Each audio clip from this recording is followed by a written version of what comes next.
नमस्कार दोस्तों, स्वागत है आपका सीआईएसएफ एग्जाम्स बाय स्टडी फंडा में। फाइनली वो दिन आ गया है जिसका आपको इंतजार था। सीआईएसएफ एसी एलडीसी एग्जाम 2024 कल 10 मार्च को जो होने वाला है दोस्तों। उम्मीद करता हूं आपकी प्रिपरेशन बहुत जबरदस्त होगी। देखिए, एग्जाम देने से पहले जो है कुछ बातों के बारे में आपको जानना बहुत ज्यादा जरूरी है, क्योंकि जितने भी लोग हैं बहुत मेहनत करके आप लोग जो है एग्जाम की प्रिपरेशन करते हो। पूरा साल आपके पास टाइम भी नहीं होता है, इतनी बड़ी बड़ी ड्यूटीज आपको करनी पड़ती है, उसके बाद भी आप थोड़ा थोड़ा टाइम बचा के जो है मेहनत करके जो एग्जाम की प्रिपरेशन करते हो। बट एग्जाम हॉल में जाके कुछ गलतियां आपसे हो जाती है, जिसकी वजह से आपका रिटर्न एग्जाम क्वालिफाई नहीं हो पाता है। तो आज उन्हीं गलतियों के बारे में बात करेंगे, कौन से स्टेप्स आपको उठाने चाहिए ताकि आपका जो पेपर है उसमें आप अपना मैक्सिमम परफॉर्मेंस जो है दे पाओ। काफी सारे स्टूडेंट हैं जिनको मैं जानता हूं बहुत इंटेलिजेंट थे, बट अनफॉर्चुनेटली टाइम मैनेजमेंट के कारण जो है पेपर में छोटी छोटी गलतियां होने की वजह से जो है एग्जाम क्वालिफाई नहीं कर पाए। नाम मैं किसी का नहीं लूंगा, बट जनरली ऐसा होता है कि आपकी प्रिपरेशन बहुत अच्छी होती है, आप फुल कॉन्फिडेंस में जाते हो, बट एक दो सिली मिस्टेक एग्जाम के अंदर आपसे हो जाती है, जिसकी वजह से आपका अनफॉर्चुनेटली एग्जाम क्वालिफाई नहीं हो पाता है। और ये एग्जाम क्वालिफाई होने की बात नहीं है, ये बात है आपके कीमती समय की, आपके कीमती अटेम्प्ट। क्या आपको पता है 3 ही अटेम्प्ट आपको सीआईएसएफ एग्जाम्स में मिलते हैं, उसमें से एक अटेम्प्ट अगर सिली मिस्टेक के कारण आपका चला जाए तो कितना दुख होगा, इजंट इट। तो जितने भी लोगों ने बहुत अच्छे से मेहनत की है, सबसे पहले आपको all the best, best wishes आपके एग्जाम के लिए। इस वीडियो में हम बात करने वाले हैं कौन सी वो छोटी छोटी गलतियां हैं जो आपको नहीं करनी है एग्जाम हॉल के अंदर, कैसे अपने परफॉर्मेंस को आप बढ़ा सकते हो एग्जाम में, कैसे जो है अच्छे मार्क्स आप सिक्योर कर सकते हो और एक सेफ पेपर जो है दे के आ सकते हो। ठीक है, चलिए उसी के बारे में बात करते हैं। अभी लिखा है मैंने सीआईएसएफ एसी एलडीसी 2024, ये गलती मत करना प्लीज। कौन सी गलती आपको नहीं करनी है उनके बारे में बात करनी है। ठीक है, बहुत सारे स्टूडेंट हैं जिन्होंने ऑलरेडी ये मिस्टेक की है। आप में से काफी सारे बच्चे ऐसे होंगे जो फर्स्ट टाइम ये एग्जाम देने वाले हैं, तो प्लीज आप ये गलती एटलीस्ट अवॉइड करना, क्योंकि अगर आप भी ये गलतियां करोगे तो डेफिनेटली अगेन फिर आपका वही एक साल बर्बाद हो जाएगा। सबसे पहला जो है गलती बच्चे करते हैं, बिना वॉच के एग्जाम हॉल में जाना सबसे बड़ी गलती मैं मानता हूं। यूपीएससी के ऑफिशियल नोटिफिकेशन में और कहीं पे भी आप देखोगे, कोई भी यूपीएससी का एग्जाम आप देखोगे, हर एग्जाम के अंदर वॉच जो है आपकी अलाउड होती है। वॉच कौन सी अलाउड होती है? एप्पल वॉच पहन के मत जाना, कोई और जो डिजिटल वॉच वैसी होती है वो पहन के मत जाना, क्योंकि वो अलाउड नहीं है। इस तरीके की कोई भी सिंपल सादी घड़ी जो आपकी है वो आप पहन के जा सकते हो, कोई दिक्कत नहीं है। क्योंकि यूपीएससी के अंदर जो है जितने भी एग्जाम होते हैं, सब एग्जाम के अंदर, चाहे वो सिविल सर्विस हो, सीएपीएफ हो या कोई भी एग्जाम हो, आपको घड़ी जो है अलाउड है। इस तरीके की कोई भी आप घड़ी जो है वो लेके जरूर जाइए। इसका एडवांटेज क्या होगा? सबसे पहला एडवांटेज का होगा टाइम मैनेजमेंट। बार बार आपको किसी से पूछना नहीं पड़ेगा क्या टाइम हुआ है, और उस टाइम के अकॉर्डिंग जो है आप अपनी घड़ी के अकॉर्डिंग जो है अपनी स्ट्रेटेजी तैयार कर सकते हो कि भाई कितने टाइम पे मुझे क्या करना है। ठीक है, तो मस्ट चीज है, लेके प्लीज जरूर जाइए। जिनके पास आपकी खुद की घड़ी नहीं है, प्लीज अपनी वाइफ की ले जाओ, डजेंट मैटर, कोई नहीं देख रहा वहां पे। ठीक है, लेकिन आप अपनी घड़ी जो है एक साथ में जरूर लेके जाइए। ठीक है, चलिए दूसरी जो सबसे इंपॉर्टेंट चीज है, जो मतलब कोई भी आपको नहीं बताएगा बट आपको पता होनी चाहिए ये चीज, कि एग्जाम में ना आपको टाइम बचाना है। ऐसे बहुत सारे स्टूडेंट हैं, मेरे खुद के स्टूडेंट हैं, जिन्होंने ये गलतियां की थी कि उनका क्वेश्चन पेपर ही पूरा नहीं हो पाया। ठीक है, तो वो क्वेश्चन पेपर पूरा क्यों नहीं हो पाया? टाइम की वजह से, टाइम मैनेजमेंट अच्छे से नहीं कर पाए। ठीक है, तो टाइम सेविंग की एक टिप मैं आपको दे रहा हूं। एग्जाम हॉल के अंदर जाने से पहले इन दोनों पेन में से कोई भी पेन ले जाओ। ठीक है, अब आप बोलोगे सर आप तो पेन बेचने लगे। मैं पेन नहीं बेच रहा हूं, मैं आपका समय बचा रहा हूं। ठीक है, क्योंकि जनरली कोई भी आप मार्केट में पेन देखोगे जिससे आप लिखते हो, राइटिंग करते हो, उस पेन की जो निब होती है, जो टिप होती है ना, जो ये वाली जो टिप होती है, वो 0.5 mm की होती है। ठीक है, और जो ये 2-3 पेन मैंने यहाँ पे मेंशन किए हैं, एक है आपका रिनोल्ड का लिक्वी फ्लो, दूसरा है आपका यूनोमैक्स का जो है बोल्ट्रॉन 2X। ये दोनों पेन में से जो भी आपको मिले, ये लिक्विड फ्लो बहुत इजीली आपको मिल जाएगा, बट अगर आप बड़े शहर में रहते हो, दिल्ली में अगर हो आप, तो डेफिनेटली ये भी आपको मिल जाएगा। जेप्टो या फिर आप जो भी आपका ब्लिंकिट वगैरह है उस पर करके देख लो, तो ये वाला पेन अगर मिल जाए तो द बेस्ट है। बेस्ट क्यों है मैं वो बताता हूँ। ठीक है, आपके सामने दो ऑप्शन है, एक है 0.5 mm की टिप वाला पेन, एक है 1 mm की टिप वाला पेन। 0.5 का कम से कम 6 से 7 बार जब घुमाओगे तब आपका गोला एक भरेगा। ये पेन ऐसा पेन है भाई, 2 बार ऐसे देखो, सिर्फ ये ऐसे कर दिया ना, अपने आप का वो हो गया। ठीक है, मतलब सर्कल हो जाएगा, तो ये बहुत टाइम सेव करेगा। ऐसा तो है नहीं कि आपको 5-7-10 क्वेश्चन करने हैं, आपको 150 क्वेश्चन जो है फिल करने हैं, तो उसके लिए काफी समय जो है आपका बचाएगा, और एक एक मिनट वहां पे कीमती है। आपको पता है लास्ट का टाइम तो ऐसा होता है कि जल्दी से मैं कैसे गोला भर दूं। ठीक है, तो प्लीज रिक्वेस्ट है, अगर आप कोई और पेन लेके जा रहे हो तो पेपर 1 के लिए खासकर ये दोनों पेन में से कोई भी ब्लैक और ब्लू बॉल पेन जो है दोनों में से लेके जरूर जाइए। वो अपना पढ़ लेना कौन से पेन से आपको गोले भरने हैं।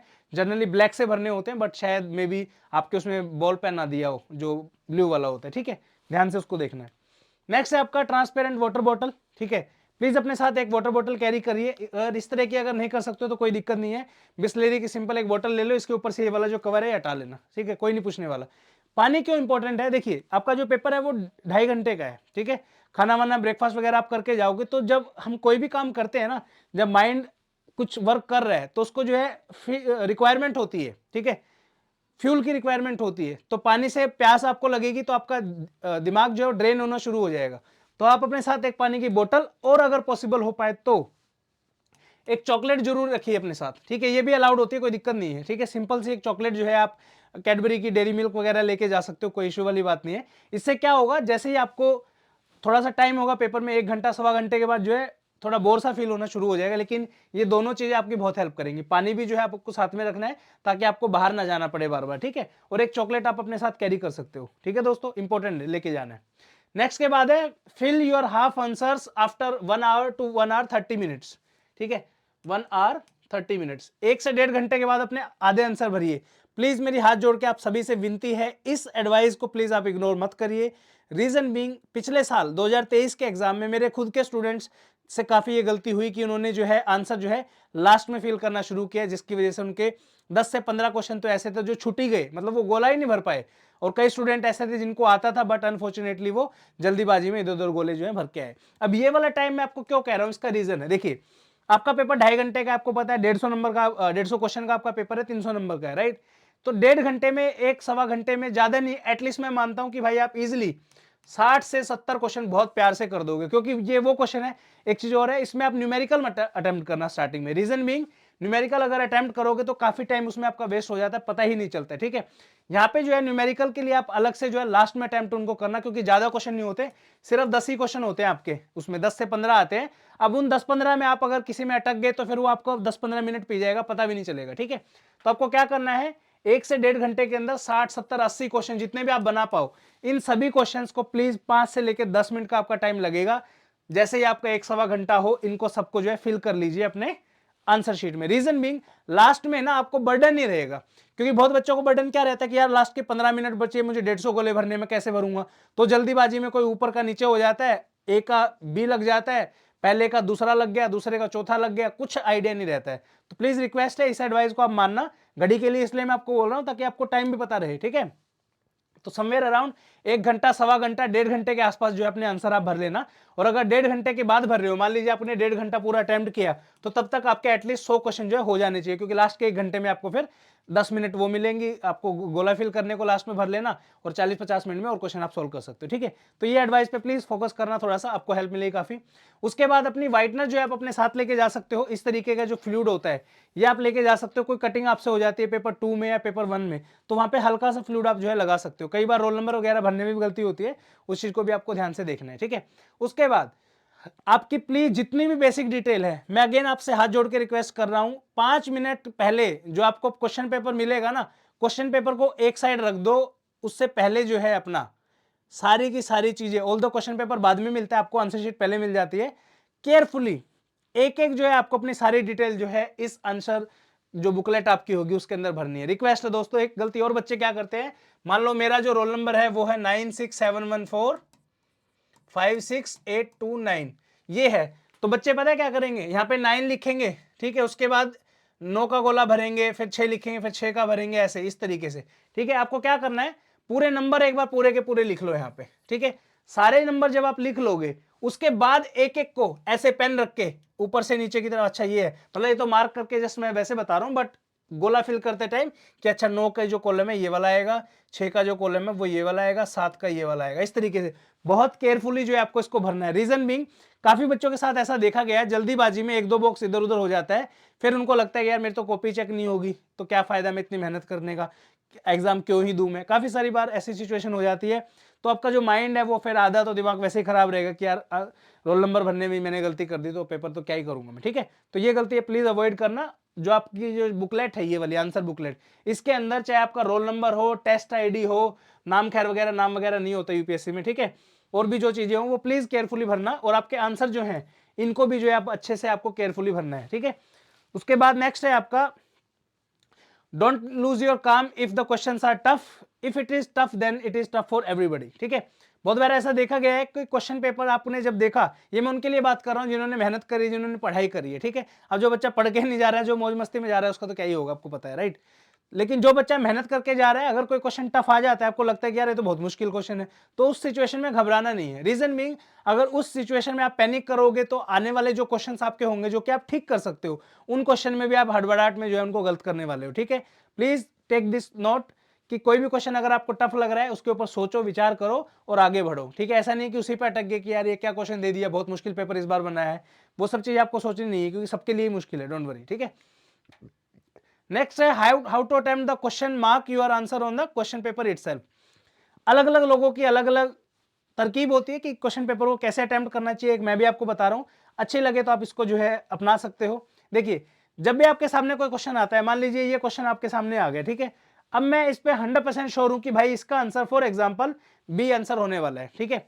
तो सबसे पहले जिस भी क्वेश्चन पे आपको 100% श्योरिटी हो, उस क्वेश्चन को जो है राइट मार्क कर लो, ठीक है। राइट मार्क कैसे करोगे, इस क्वेश्चन के नीचे इस तरीके से जो है अपना एक ऐसे राइट लगा दो कि भाई ये क्वेश्चन मेरा 100% है। कुछ लोग इसमें सर्कल लगाते होंगे, कुछ लोग इसमें कांटा लगाते हो, जो आपका मन करे वो करो। एक सिंबल ऐसा होना चाहिए। अब सिंबल मैंने राइट का क्यों लिया है कि हाँ हमें 100% श्योर हूं कि ये क्वेश्चन सही है। ऑप्शन मान लो जो भी आपने लगाया है यहाँ पे, ऑप्शन जो है आप यहाँ पे लगाओगे, और इसके अलावा इस क्वेश्चन में कुछ नहीं लिखना है आपको। बहुत बच्चे गलती क्या करते हैं, यही क्वेश्चन है, यहीं पे इसमें जो है कीड़े मकोड़े मार देंगे और मैथ के क्वेश्चन सोल्व कर रहे हैं यहीं पे खड़े खड़े। ये गलती मत करो please. Reason being, question paper आपका साफ होना चाहिए, ठीक है। तो मान लीजिए आपका बी आंसर है और 20 में का आप 100% श्योर हो कि बी ही लगाना है मुझे, तो बी आप यहाँ पे मार्क कर दीजिए, ठीक है। उसके बाद अगर आपको लगे कि भाई इसमें मेरा जो है मैं 100% श्योर नहीं हूं कि इसका आंसर बी ही है, तो क्वेश्चन में फॉर एग्जांपल आपने यहाँ पे आपने 50-50 का आपका है, जस्ट अ सेकेंड।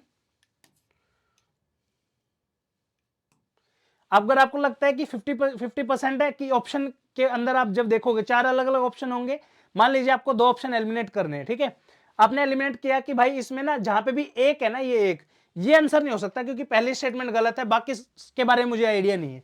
तो इन दोनों को आप क्लियरली जो है क्रॉस कर दो इस तरीके से, ठीक है। अब आपको लग रहा है या तो आंसर सी होगा या आंसर डी होगा, ठीक है। तो यहाँ पे टिक लगाने के बजाय आप यहाँ पे जो है दोनों ऑप्शन में क्वेश्चन मार्क लगा सकते हो और यहाँ पे भी जो है क्वेश्चन मार्क लगा सकते हो। इससे क्या पता चलेगा कि ये डाउटफुल है, मुझे लास्ट में एक बार देखना है, ठीक है। उसके बाद नेगेटिव मार्किंग आपकी है नहीं तो उसका कोई फायदा नहीं कि भाई ये तो अटेम्प्ट ही नहीं करना मुझे। अगर कभी भी ऐसा पेपर आप कोई दे रहे हो कि आपको लगे कि यार ये क्वेश्चन तो मुझे अटेम्प्ट ही नहीं करना, तो वहां पे आप सीधा क्रॉस मार सकते हो क्वेश्चन के ऊपर यहाँ पे ऐसे कि यार ये क्वेश्चन तो अटेम्प्ट ही नहीं करूंगा। ये वो सिचुएशन है जब आपकी नेगेटिव मार्किंग हो। सीआईएसएफ वैसे एलडीसी एग्जाम में कोई नेगेटिव मार्किंग नहीं है, तो सारे क्वेश्चन जो है आप अटेम्प्ट करके आओगे, या फिर आप इसको जो है ब्लैंक भी छोड़ सकते हो, ठीक है। फॉर एग्जाम्पल यहाँ पे ब्लैंक छोड़ दिया, ठीक है, इस कंडीशन में। फिर आपका 9th जो मिस्टेक है या फिर जो बोलो सजेशन आप लगा लो, कुछ क्वेश्चन ऐसे होते हैं जो बहुत कॉमन सेंस से आप सोल्व कर सकते हो, यानी थोड़ा सा माइंड आप लगाओगे डेफिनेटली आपका आंसर वहीं पे आपको मिल जाएगा, ठीक है। जैसे क्वेश्चन देखिए, with reference to the lake Victoria which of the following statement is are correct, ठीक है। The lake is divided among 4 countries, its area is more than 50,000 square kilometre, it is situated in the African Rift Valley, ठीक है। अब UPSC को खुद पता है कि भाई इतनी इंफॉर्मेशन नहीं होती, मैं बीइंग अ टीचर बता रहा हूं आपको, मुझे इन 2 फैक्ट के बारे में कोई आइडिया नहीं। इसका पता है कि अफ्रीकन रिफ्ट वैली में है, ये पता है, इसके बारे में मुझे कोई आइडिया नहीं है, बट स्टिल मैं इस क्वेश्चन को ठीक कर दूंगा। कैसे कर दूंगा, अपनी छोटी सी नॉलेज के बेसिस पे, ठीक है। मैंने पढ़ा हुआ है कि भाई आपकी जो लेक विक्टोरिया है वो 3 कंट्री से घिरी हुई है, ठीक है। ये आपकी लेक विक्टोरिया है, यहाँ पे आपका ऊपर युगांडा पड़ता है, नीचे आपका तंजानिया पड़ता है और यहाँ पे आपका केन्या पड़ता है, और ये फैक्ट मुझे बहुत पहले से याद है, ठीक है। तो मैं क्या कहूंगा कि भाई लेक विक्टोरिया जो है is not divided among 4 country, यानी कि ये जो 4 है ना, ये रेड सिग्नल है, तो इसको काट दो, यानी कि पहली स्टेटमेंट मेरा आंसर में नहीं होनी चाहिए, बाकी कोई भी हो, ठीक है। तो देखो इसमें कौन कौन सी स्टेटमेंट है जिसमें 1 दिया हुआ है, पहली में भी दिया हुआ है तो ये भी नहीं हो सकता, दूसरी में भी दिया ये भी नहीं हो सकता, चौथे में दिया ये भी नहीं हो सकता, तीनों एलिमिनेट होगी। तो क्या बचा आपका, सिर्फ आपका बचा सी ऑप्शन, ठीक है, क्योंकि मैंने फर्स्ट को एलिमिनेट कर दिया। तो ये जो अफ्रीकन रिफ्ट वैली है ये नीचे पड़ती है, ये वाला जो एरिया है ये आपका रिफ्ट वैली है, ये उससे काफी ऊपर पड़ती है दोस्तों, ठीक है। तो यहाँ पे सिर्फ सेकंड स्टेटमेंट जो है करेक्ट आंसर यहाँ पे आपका निकल के आएगा। और यूपीएससी ने क्वेश्चन ही इस हिसाब से सेट किया है कि बच्चा एक ऑप्शन अगर एलिमिनेट कर दे, कि मैं एक्सपेक्ट कर रहा हूँ कि यार इतना तो तुझे पता होगा कि पहला ऑप्शन एलिमिनेट करते ही तेरा आंसर आ जाएगा, तो आंसर आपका यहाँ पे आ गया सी ऑप्शन, ठीक है। तो इस तरीके से आप थोड़ा सा माइंड लगा के क्वेश्चन को सोल्व कर सकते हो। नेक्स्ट है आपका, कुछ क्वेश्चन ऐसे होते हैं जो ऑब्वियसली बहुत ज्यादा ईजी होते हैं, बट हम उनको सोच के कि यार इतना इजी क्वेश्चन थोड़ा ना यूपीएससी देगा।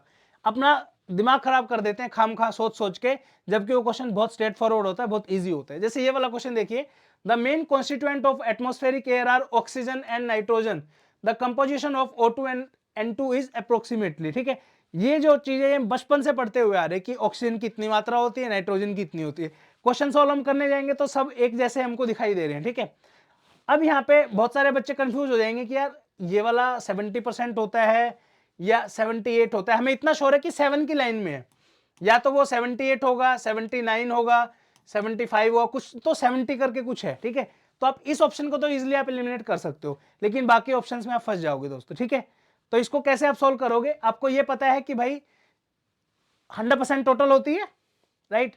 टोटल जो है आपकी 100% के अराउंड होती है। तो अगर मान के चलो 78 का ऑप्शन ये है और 21 इसमें मैं अगर जोड़ दूं यहाँ पे, 7 और 8 9, 7 और 2 9 9, 99 हो गया। अब इसके साथ में जो 0.3% आर्गोन है आपकी, 0.003% आपकी कार्बन डाइऑक्साइड, और ये सब मिला के जो है आपकी पूरा 100% हो जाएगा आपका। ठीक है, और यहाँ पे आपको ये भी पता है कि भाई 20 के बिल्कुल आसपास का है, तो ये ऑप्शन जो आप इजीली निकाल सकते हो। तो सी ऑप्शन आपका यहाँ पे करेक्ट हो जाएगा। ठीक है, यहाँ पे 70 से कुछ ज्यादा ही कम हो गया। ठीक है ना, इस तरीके से जो है आपको अननेसेसरी नहीं सोचना है, जो दिमाग में वही लगा के आना है। बहुत बार हमारा माइंड जो है अपने आप दिमाग को जो है ट्रिक करता है दोस्तों। ठीक है, तो ये था वीडियो का एंड। उम्मीद करता हूँ वीडियो आपको पसंद आया होगा। प्लीज इन सजेशंस के ऊपर थोड़ा सा काम करना, आपको डेफिनेटली बहुत हेल्प होगी एग्जाम के अंदर।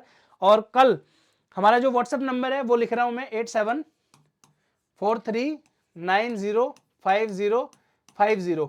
इस पे जो है जिस भी बच्चे का सेट ए अगर आपका आया हुआ है तो प्लीज कोई भी एक अच्छा सा पेपर स्कैन करके भेज दीजिए।